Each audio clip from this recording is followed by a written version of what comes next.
business leader looking for next? I was. Are you an athlete transitioning to next? I wasn't. If you're looking for your next, this is the space for you. This is the Business Athlete Performance Lab. Hi, I'm Keith Billis, and this is Live in the Lab. All right. A little bit of weirdness in front of the camera there for anybody who's watching, because I'm like, hey, where's the button? Where's the button? I can't get it going. How did you go viral on TikTok? You were on America's Got Talent. How much did you get paid to be on AGT? Oh, you didn't get paid. Keith and Steve here in Live in the Lab. You're a great interviewer. I love it. 48 miles, 48 hours. And not just once. You ain't seen nothing yet. I hit 50 last time, and I'm like, yeah, things are a little different than they were 10 years ago. So trust me, things are to keep. You have no time for the BS that much of society seems to put on the table. Why is that? What you're talking about is real right now. There's just no bullshit here, but it's just real. We brought you in with some Marley. I said, Joseph, let's talk music for a second. You said, Keith, oldies, 60s, 70s, and 80s. I've never talked to a sir before. Why are you a sir? In many ways, we're the same story. I came from nothing. You came from nothing. I think the old saying goes that if you want a trophy, you climb Everest. If you want respect, you climb K2. I've built an AI myself, and it's pretty fascinating when you can have a conversation with yourself with your own knowledge. Have you done that before? Why are we rushing to make these tools if they're all they're going to do is hurt humanity? Does the world need an Oppenheimer moment with AI? What a fun show. Hey, Bapl Nation. To all my friends out there in the Business Athlete Performance Lab. Boom! We know what kind of mood I'm in. Yep. We got a great guest today. Pete Sena. I think the guy thinks like me. No, I think like him. Regardless, I think we might be the same. You want to stick around for that coming up. Pete Sena. I got over yesterday. If you tuned into yesterday's show, it was a fun one. Chris Martin. Balance is bullshit. Yeah. We went from balance is an illusion to balance is bullshit. Wow. First 3 minutes of the show and we're already cussing. If you got children, you might want to tune them out. All right. So, why the energy today? I had a good rest.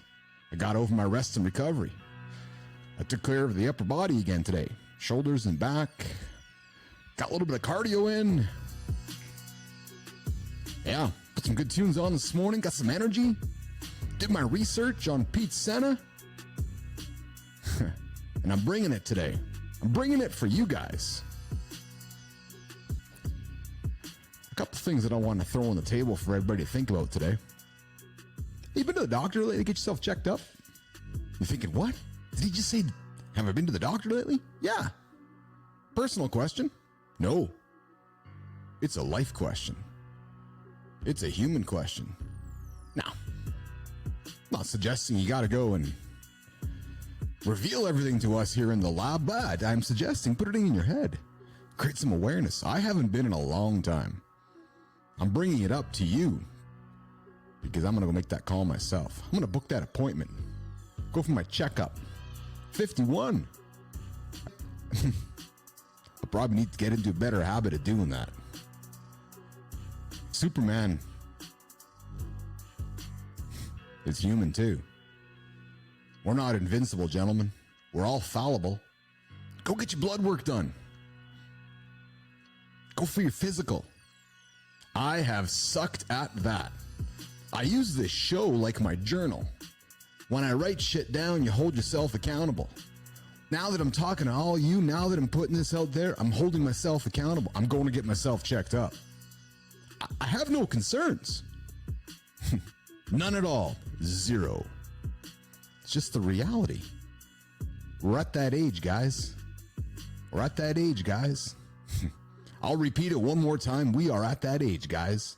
We got to go get ourselves checked. So there's your little public service reminder from Dr. Keith, your chief Bapl here in the Business Athlete Performance Lab. If you haven't got your blood work checked, if you haven't gone for your physical lately, perhaps it's a time to go just consider it.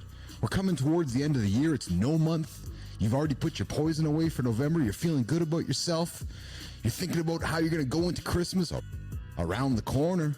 Christmas is around the corner. Go ask your wife. She knows. She absolutely knows it's around the corner. Go check your credit card statement. It's around the corner. So, Go get yourself checked out. That's your little reminder. Say it one more time before we're bringing our guest, Pete Sena. Why don't we do that? Why don't we slow it down and bring some Pete Sena into the room? Do what you love and the rest will follow. It sounds good in theory, doesn't it?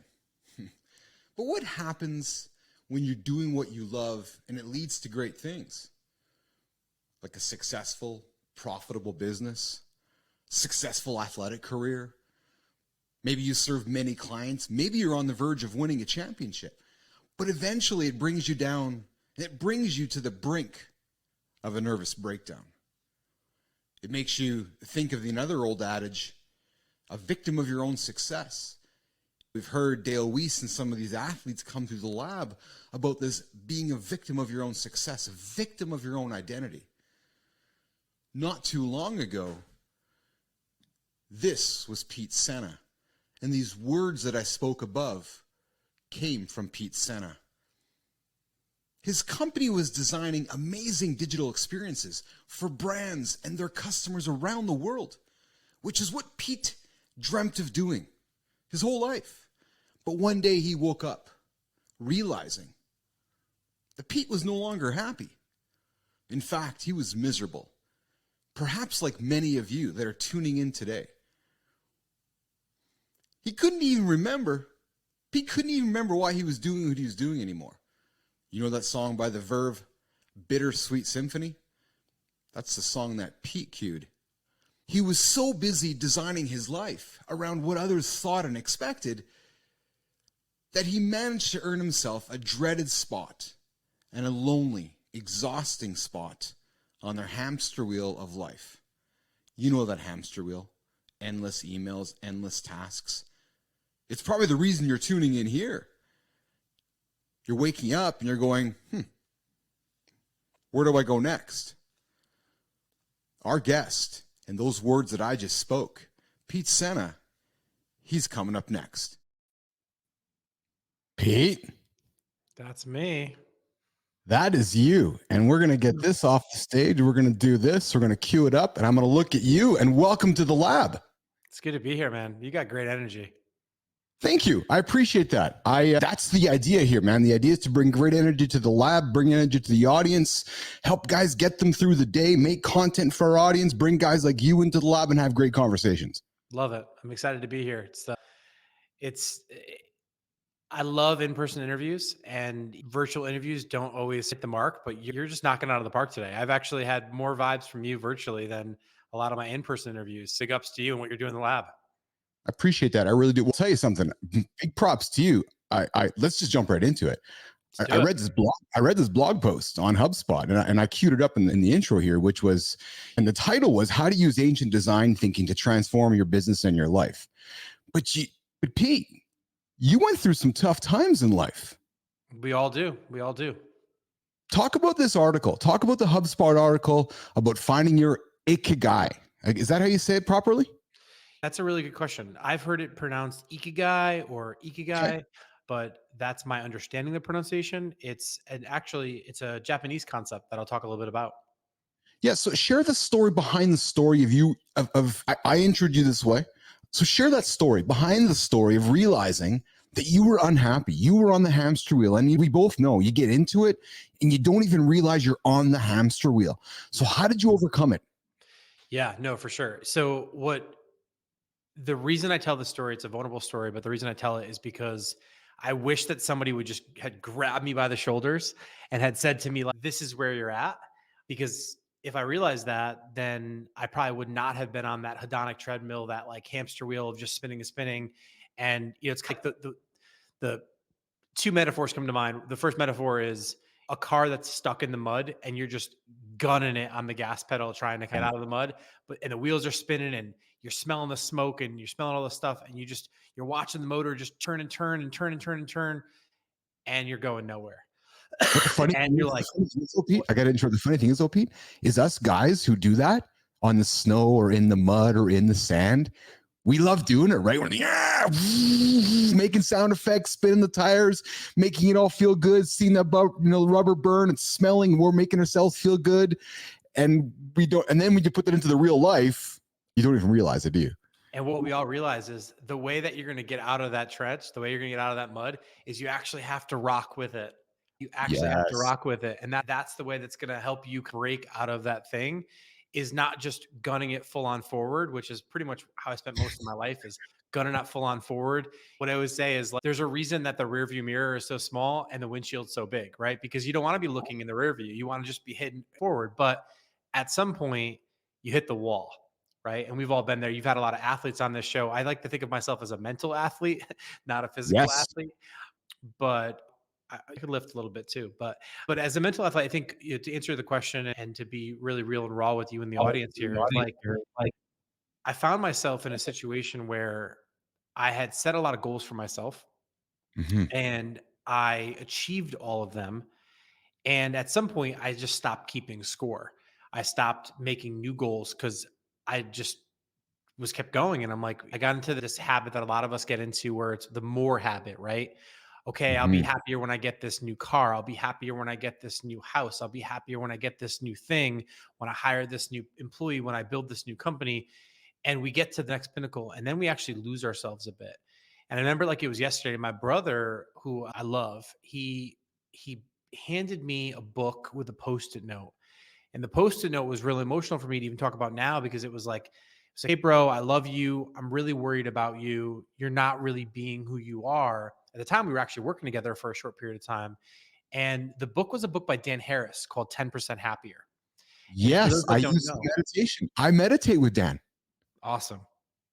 Awesome. Absolutely. ABC News guy. And I found his app and I started meditating with him and became a big fan of Dan Harris's 10-minute application. So do me a favor, since the audience is used to hearing from you more than hearing from me, tell the audience a little bit about the Dan Harris story that led to that, because you know it since you're going through his program, and then I'll tell you how I ended up on the other side of it.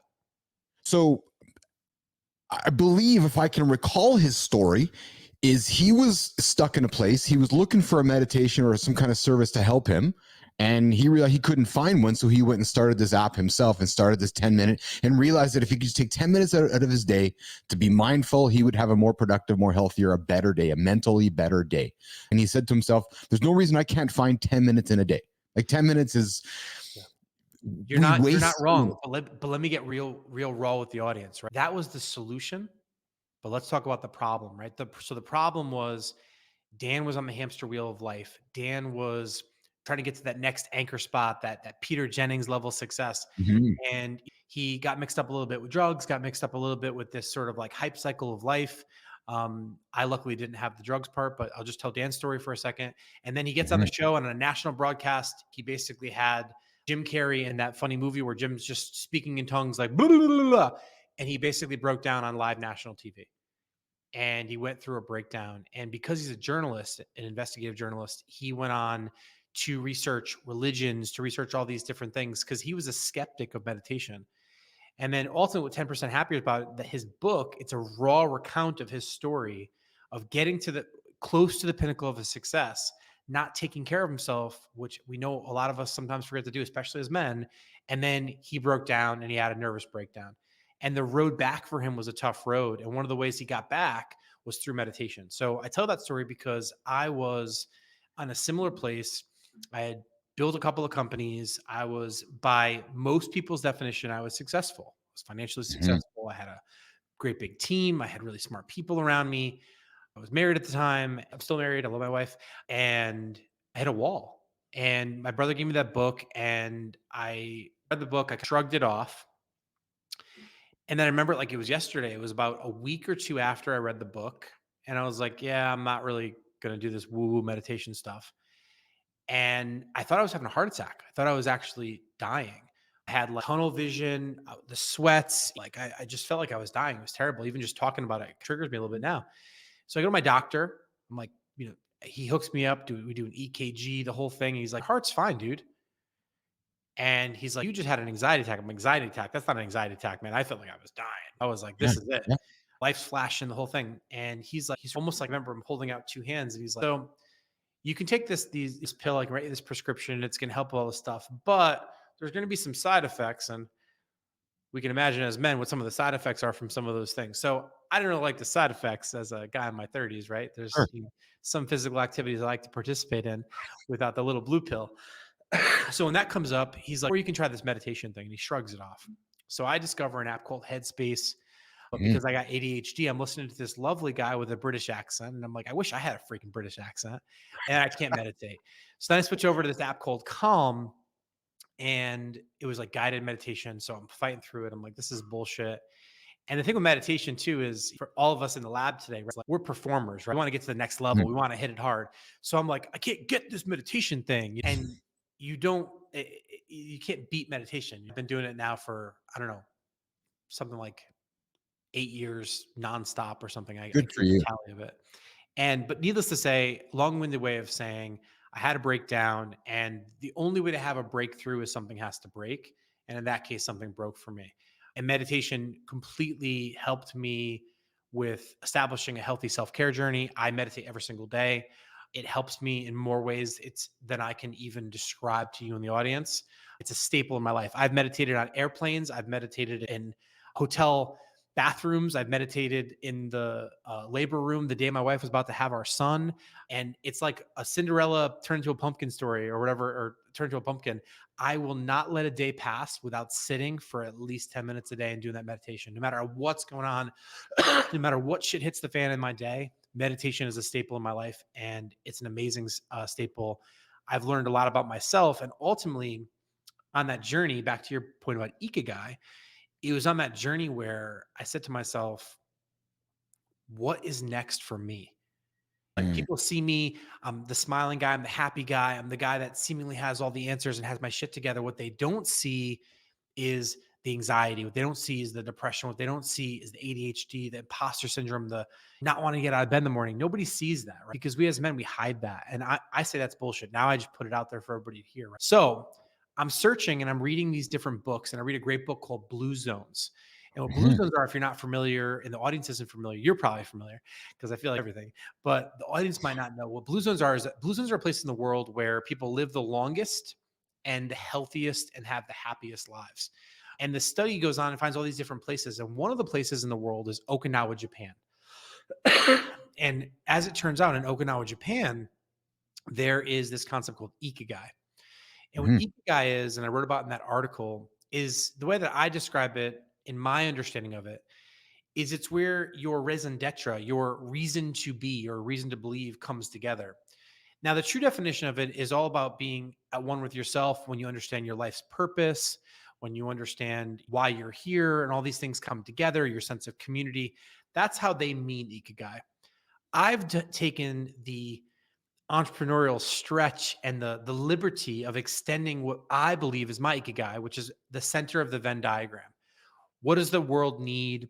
What do you get paid to do? What do you love to do? What helps other people? What lights you up? And what's the center of that? So ultimately, when I went on that journey, I'm a designer, right? I've solved problems for businesses from people in garages to Fortune 50 companies, but I wasn't designing my own life. So I said, we always talk about UX of projects. We always talk about UX of things. What about the UX of you? So I started basically taking my own practices that I've been doing for 20 years and turned the mirror on myself and gave myself a long, hard look and said, you know what? Like, I have all the power here to make the choices of what I'm going to do next. I'm not going to live with this anxiety stuff. I'm not going to work in a job that I'm unhappy with anymore in a company that I designed myself. It was my job. I designed myself into that problem. It was my time to design myself out of the problem. So I went on this journey through a lot of different twists and turns and ultimately managed to understand what got me here, understand what the next step was. Right? And it was like you said in your intro, if you want to feed your ego, you climb Everest. If you're a pro, you want to climb K2, I think was the thing that you Mm. said. Yes. Um, Yeah. hopefully I didn't butcher that too bad, but it's a skill. It's a skill building. So the challenge I have for you in the audience is much like you're talking to people about going and getting checked out from a health perspective. I encourage everybody to check in with themselves and Yes. say, where are you at? How are you feeling about that? And what's the next peak that you're going to travel? So that's ultimately where I discovered Ikigai. That's where I discovered this concept of UX of you. And it really changed what I do. It changed my mission. It changed my raison d'etre. And now it's one of the reasons I'm here live in the lab with you is I see that there's a problem in the world. And the problem in the world is that we lose ourselves creatively. We lose our curiosity as we grow up, as this world beats us to our knees in different ways, but it doesn't have to.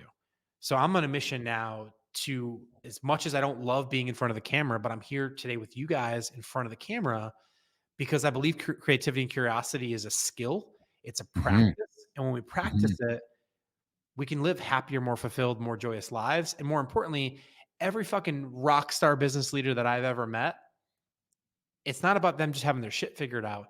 It's about them having clarity of thought, which comes from Mhm. curiosity. It's about them having different ways of solving problems, which comes from creativity. So if you want to be at that epic level, whether you're an epic athlete or a mental athlete or an entrepreneur, or whether you just don't want to be in a job that sucks anymore, like creativity and curiosity are the solution to that. And I'm living proof that you can do these things. So that's the story in a nutshell. Thank you for sharing that. What an inspiring story. And there's a few things for me to unpack here. First of all, the power of 10 minutes. Like when you really pause for a moment, 10 minutes has changed your life. That's it, gentlemen. Hands Not down. 60, not thousands of minutes. 10 minutes every single day for Pete Sena has changed his life. Yeah. Oh, hang on that for a second, right? Like just 10 minutes. Yeah. It's that is incredible to me. And the other thing that I want to bring us back to right from the beginning of your story, which I can't get off my head.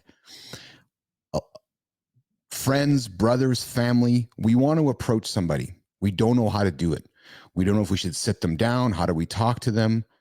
Talk about the tactful approach that your brother took when he gave you a book. Simply a book, said he loved you, and handed it to you. Talk about tact, Pete Sena. To be honest with you, my brother is definitely not the king of tact. Love him to pieces. He's an incredibly talented entrepreneur now as well. Definitely look him up, Brian Senna. I walked into my office Yeah. and sitting on my keyboard was this book with the, Yeah. and I'm glad that he did it that way because had he sat me down, had he tried to Mhm. do a family intervention, had he tried to go through my wife, had he tried to hand me that book over a dinner or something, I probably would have told him to fuck off. Yeah. Yes. I'm guaranteed. So I'm struck by his tact and the 10 minutes. Those two things changed your life. Amen. No question. And I tell them that all the time. I've written about this. I've spoken on stages about this. Used to speak a whole lot more before COVID, like, all over the world.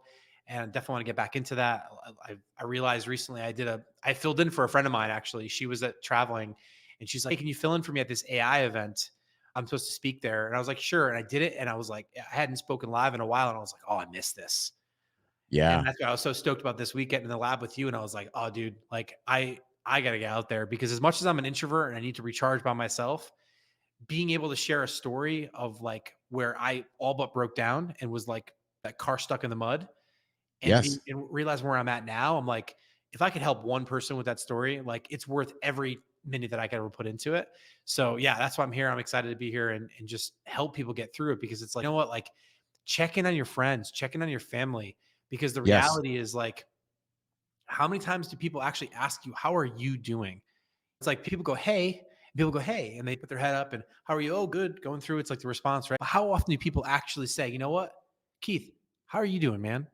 Yeah. Nobody ever asks, right? As an entrepreneur, when you're like the CEO of a company or the top, like I can count on one hand the number of times that people have asked me, but my brother was kind enough to ask me without asking me. And that was like a Yes. chain reaction that like, it was an Oppenheimer moment for me. It was like an Yeah. explosion Yeah. happened in my mind. And I realized that, like, wow, I got some fucking changes I got to make, or else I got bigger problems coming. And that's our ambition here in the lab, Pete. And our goal here is like last week, I said to the guys, I said, hey, listen, just text a buddy. Tell me you're thinking about him. Because we don't talk about that. Guys don't talk about that kind of shit, right? I'm like, hey, if you're 100%. listening right now, just go text a buddy. And I'll tell you what, gentlemen, even be more courageous and tell your buddy you love him. Like Yeah. those three words, like those are powerful words. I don't care what gender you are, they're powerful words. People want to hear them. I love you, right? Send it in a text to a buddy. Just send it right now. Just pause as you're listening, send a text and just get on with your day, Yeah. right? And so let's keep connecting, Pete Sena. Let's keep connecting. Good. One of your core beliefs is people over pixels. Yeah. So take us behind the scenes of a project you've worked on that relates to people over pixels. Yeah, for sure. I'm a dad now, and I'm an entrepreneur and a husband and a lot of things. So I don't have a lot of time to play video games. But for those of you that might be listening that might have time or might prioritize playing video games, you might know of a game called Fortnite that's made by Epic Games. So we did the first ever website for Fortnite when they were in closed beta. And Epic Games was a client of ours for years. And we had some really tough deadlines back in the day. Like I'm talking like nowadays, I really pride myself on the fact that we don't have our people working nights and weekends. Usually I try my best to create space for people to have a balance in work life and whatnot. Personally, I think work life balance is bullshit, but I'm going to get back to that in a second. But on that note, people over pixels. So we find ourselves late nights, weekends, long time ago, working with Epic Games. We're a young company at the time, trying to punch above our weight. And we're doing some incredible design work. One of my first companies is a design and marketing agency. We do some incredible design work. And with design, you got a lot of pixels, right? You're designing stuff, making stuff look good, and UI, UX, solving business problems, all that kind of blah, blah, blah. And the team was just loving being in that cycle of hard work, creativity, getting stuff done, pushing amazing pixels, launching amazing stuff. And what I realized was it wasn't the work we were doing that got us lit up, which was pretty cool too. It was just being around the people, being around the energy. Right? So I think the challenge is we as people, whether it's like, doesn't matter what you do, right? Whether you're a designer, a coder, a marketer, an athlete, it's replace pixels with race times or replace pixels with legal contracts, whatever you want to replace it with. The people component, I think, is super important. I think now more than ever, especially with all this AI stuff that is hitting us and everything is like human creativity, human connection is the thing that matters most. And I didn't realize that early in my career. Early in my career, I was like a hot shit designer, coder.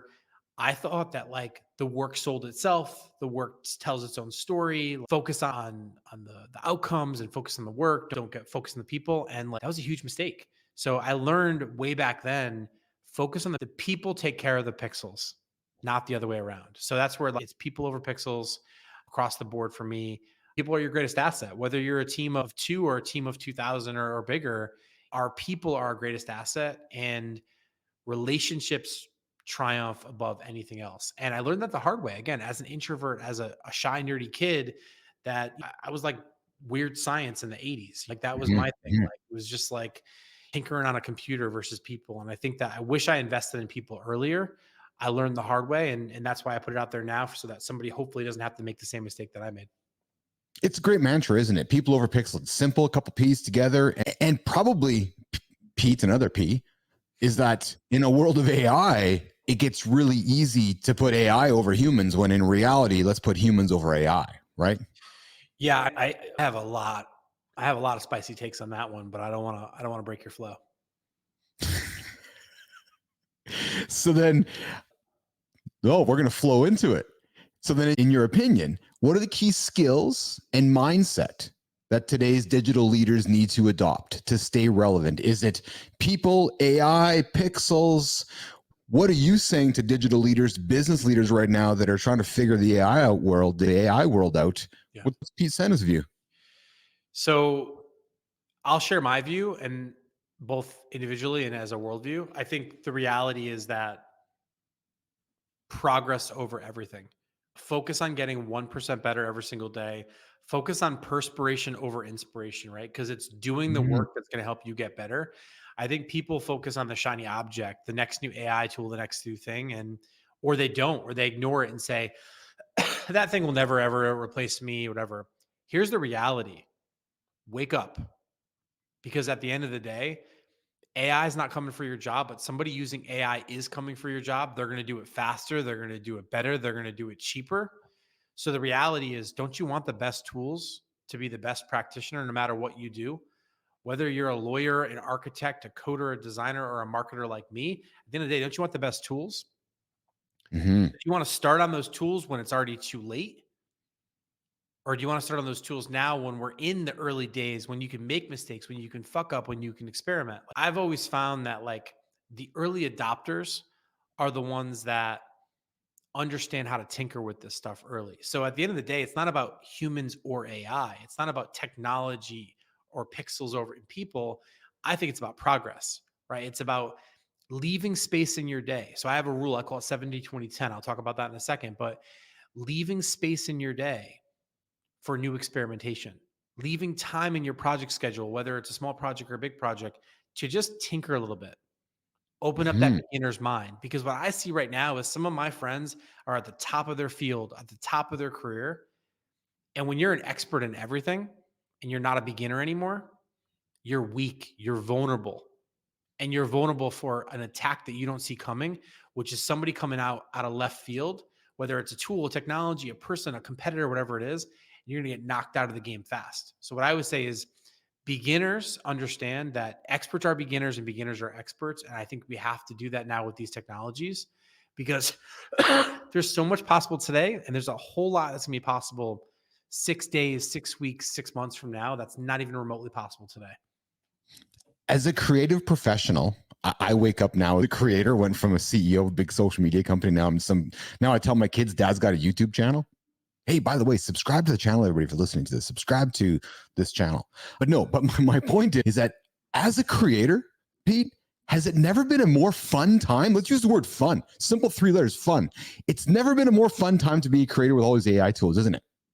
Super fun. But what I will say is I have a love-hate relationship with YouTube right now because suddenly out of the blue, they just suspended my YouTube channel for no reason. Ah, And I've been filling out all those stupid automated forms. So Keith, maybe somebody that's going to tune into this that can help me get that back because let's see what we can do to help Pete. Yeah, we're just starting down the YouTube train here, so we're just getting ourselves all sorted out. Pete, so you have expertise in branding, creativity, marketing, innovation. yeah, Could you share some lesser known insights or a did you know moment for yeah, our audience that might be thinking about or might be lost in today's business world? yeah, for sure. I think the most lesser known thing that I see with the most sophisticated marketers is that everybody always talks about vision and execution, all the stuff. I don't think there's enough people focusing on the who. Simon Sinek Mm. made the start with why thing really famous, and everyone got drunk on that for a number of years. But the reality is, like, I think a lot of marketers, a lot of leaders, a lot of CEOs, they don't truly know who their customer is. So what they Mhm. end up doing is they end up either watering down or diluting their brand to try to speak to everyone. And when you speak to everyone, you speak to no one, right? That's number Mhm. one. Number Mhm. two is they don't truly understand the problem or the transformation that their business solves for. And it sounds trivial, but I'll give you an example. Most of the people that when I find them, even some of the biggest brands in the world, which we work with, many of them get a little bit caught up in that hamster wheel of business and life and whatnot. And they Get forget, caught up in who they are. They get caught up in their brand, right? Don't they, yeah, Pete? they Yeah. get caught up in their brand. But I think what happens a lot, I see this all the time, like literally 5 times a week, 6 times a week with really sophisticated, successful companies, brands and companies that you probably have in your home or that listeners actually Mhm. use. I'm not going to out any of my fellow marketers or clients here, but what I would say is knowing who your audience is, right? Everyone tries to sell features and benefits, right? No one wants to buy your shit. They want to buy a better version of themselves. So the more you can tap into that ethos, my superpower is storytelling. I believe your story is your strategy and how you tell it. That makes the difference between success and failure. And when you lean the fuck into that and you really own that at an emotional level, the resonance of that frequency, the resonance and the ripple effect of that 10x your success. I'll give you a good example. For the longest time, everybody was talking about performance marketing, performance marketing, performance marketing, right? ROAS, lifetime value. Super important, right? I make a shitload of money. My companies make a shitload of money doing that kind of stuff. But you know what I loved? I love seeing brave leaders like Brian Chesky, CEO of Airbnb, coming out and Mm. saying, you know what? Oh. We got to lean in on brand building, not just Mhm. performance marketing, because performance marketing is like the opiate epidemic. And yeah, I'm going to Mhm. say it. Whereas it's an amazing thing that can take somebody out of pain, can solve their problem right now. But the long term effects of being addicted on opiates or being addicted on performance marketing means that the second you turn off that funnel, you stop taking that ad drug from Meta or Google or whatever it is, your success drops like a fly, it drops like a stone in the water.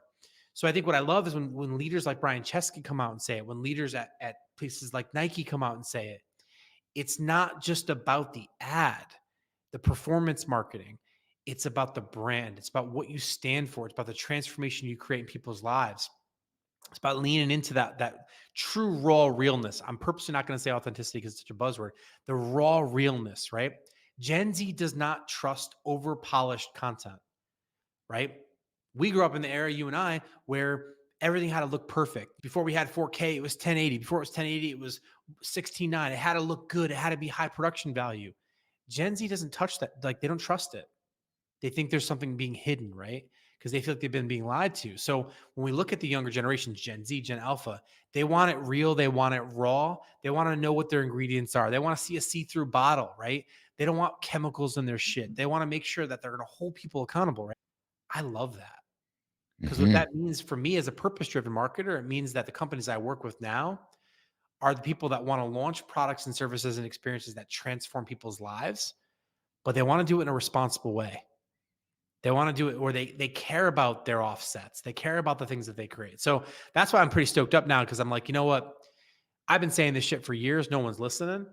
But when CEOs of some of these big, smart, successful companies, when Apple says it, when Airbnb says it, now everybody follows like lemmings in the list, right? So now the lemmings are following. What that basically means now is we're all waking up to the fact that like, brand is the differentiator.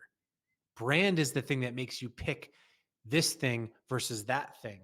And at the end of the day, it ain't just pretty fonts and logos, right? Brand is the space you occupy in the hearts, mind, and wallets of the customer. And it's what they say about you when you ain't in the room. And you're not doing that by just pounding Facebook ads down people's throat or Instagram ads, right? You're not doing that by just making a bunch of churn content and putting that out there. In a world with AI where you can generate something with ChatGPT in the push of a button, how do you differentiate, right? You differentiate by paying attention to people here, paying attention to people here, right? How do you do that? You got to know your customer, right? You got to know, in your case, right? You're dealing with athletes that are at a transition point in their life, right? That's your audience, right? That's hella specific. Now, it's not to say that if I'm a woman CEO that's 25, that's building $1 billion company, I don't want to listen to the lab, right? I don't want to listen to Bapl, right? But it's to say, you know what? This is who we're for. So as a result of it, I'm going to get down with that. I'm going to buy into that. I'm going to believe into that belief. The best brands name their enemy. The best brands say, you know what? We are not for you if you're this, but if you're that, we're us. Ballsy it was to name a fucking water company Liquid Death. People in focus groups said, I will never buy that. Liquid Death, it sounds terrible, blah, blah, blah. Look at their scale. Go to a concert anywhere in the country right now. And at that concert, you're going to see Liquid Death because the deal that they inked with Live Nation, right? Look at how crazy the rabid fan base are of that brand. They took a can and put water in it. It's the same water that I'm drinking out of the filter right now in this bottle. But you know what? When I drink Liquid Death, I feel freaking cool, man. So big ups to everybody at Liquid Death. I had nothing to do with that. I would kill to work with that brand because you got a bunch of people who are trying to do something different and meaningful, and they're doing it a different way. Right? They recognize brand is the differentiator. So I hope that long-winded rant, but you got me fired up today. No, dude, hey audience, hey Bapl Nation. If Chief Bapl ever needs a day off, I think we have found the host to sit in the seat. And I think his name's Pete Sena. Like, seriously, man, I think we think one and the same in many ways. And I love what you're saying. Absolutely. Because I'm trying to do the same thing here. I'm trying to occupy the heart and minds of a certain audience, those retired athletes, those business leaders, those people that are stuck. Right? Because I don't think anybody's really talking to them in a very specific way. Because I'll be honest with you, my friend, as a business leader, as a marketer, as somebody who thought he knew what he was doing with business, when I started the lab, my net was wide. You know how much success I was having? None. It wasn't until I sat back with my team asked me some pointed questions, honest questions, and said, no, here's what we're really going after. I was like, yeah. And then we narrowed. We built ourselves some really nice specific personas. And you know what happened, Pete? The show took off. The audience, the show, we connected, we resonated. Next thing, we're building something special. So I really echo your words, really, because it's happening to us right here. That's why I say to the audience, team, Bapl Nation, you are watching something special unfold in front of your eyes. You're watching Drake. You're watching Taylor Swift.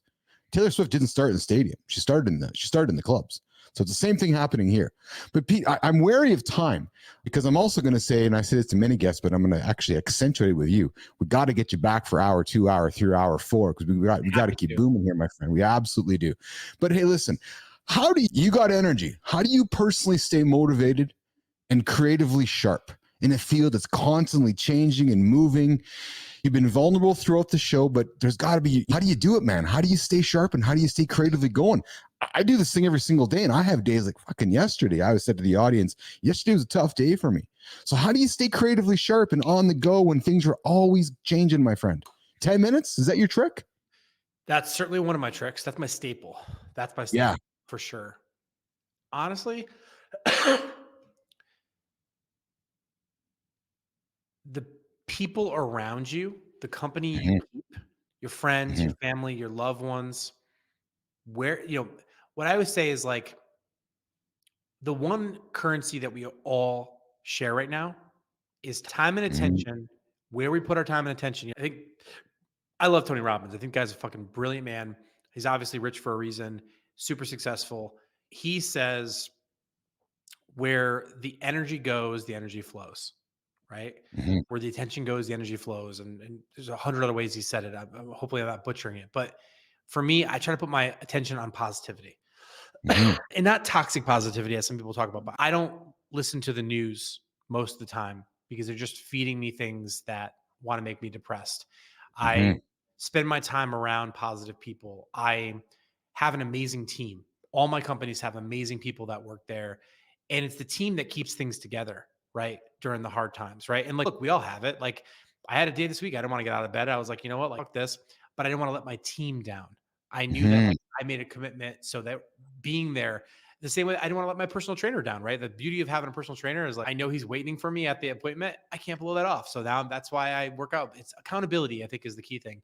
I strive for 1% better every single day. That's my goal for myself. It doesn't happen every day. Celebrate the small wins is a big thing. Take care of yourself. It's like the oxygen mask analogy we've all been heard over and over again. Take care of yourself so that you can take care of other people. Sorry, I have this lingering cough. It's been there for 2 weeks. Yeah. I'm totally fine. It's whatever. But those are my tricks. Find time for expressing gratitude, right? So I've got a little note in my file where I try to jot down things that I'm grateful for. Replace the word have with get, right? So I have to go to this meeting right now. I get to go to this meeting right now.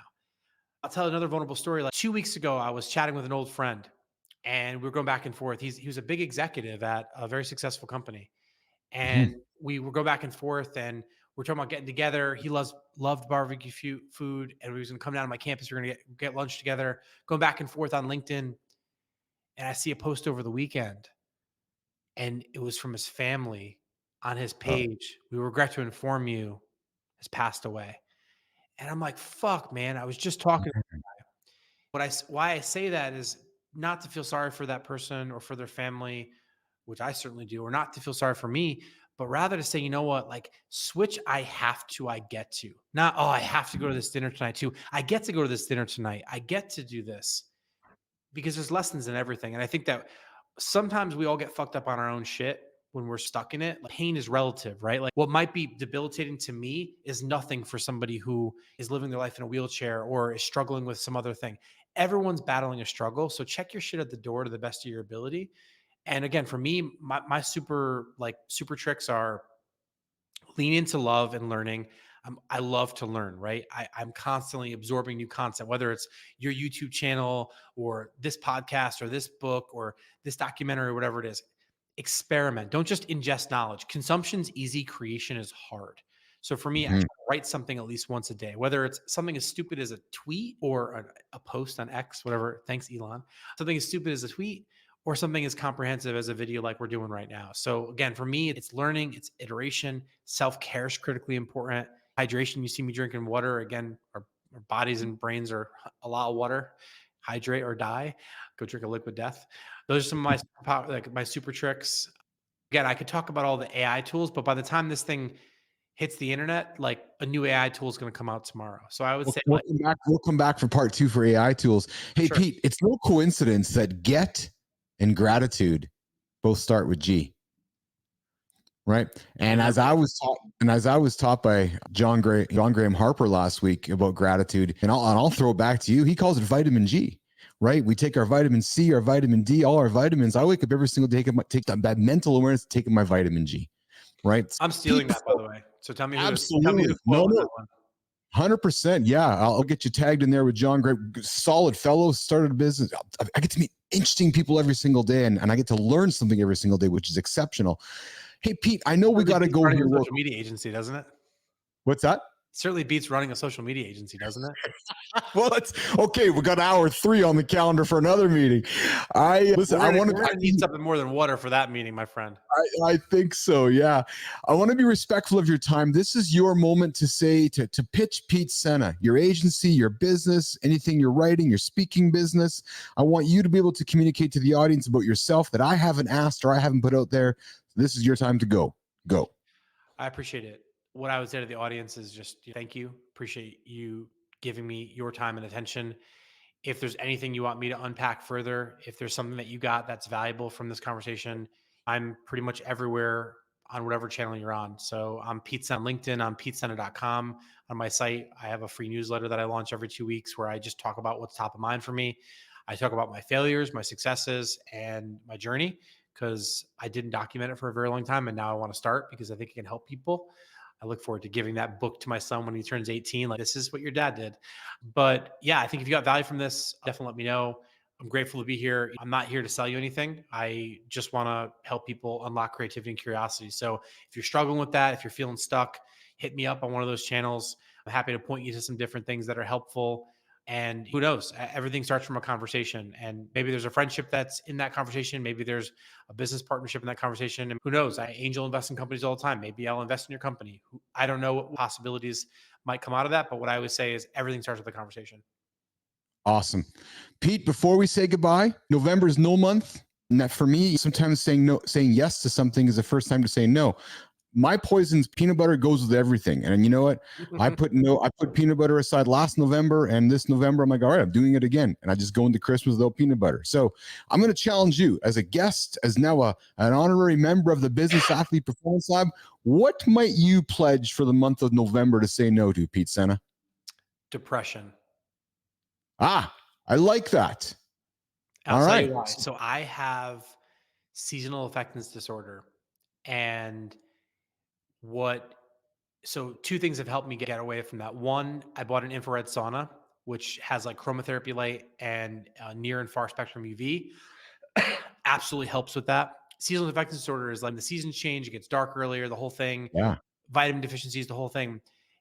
Also, coincidentally, my birthday is this month and in my 40s now.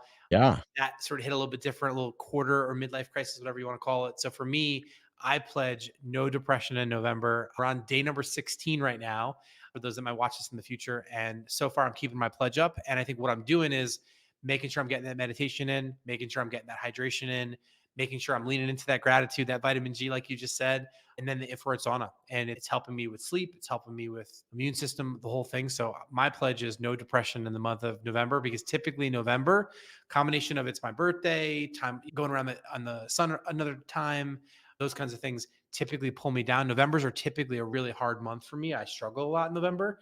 I used to hide a lot in November, not be around a lot of people, not whatever. I'm not hiding. I'm here with you. I'm live in the lab. I'm doing my part. So yeah, that's my pledge for November. Man, thank you for sharing that. Thank you for sharing that vulnerability again, Pete Sena. And I'll tell you, my friend, you got a team in the lab that's got your back for the month of November and then December and January and February and March. You got a team on your side here in November for No Depression November for Pete Sena.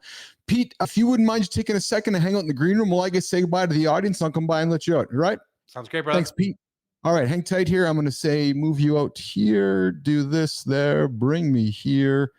And I always like to do that and that. You guys get it all live as we're happening here with all the happenings and the button pressing and all that stuff. I'm telling you, I told you at the beginning of the show that we were the same guy. It's hard to debate.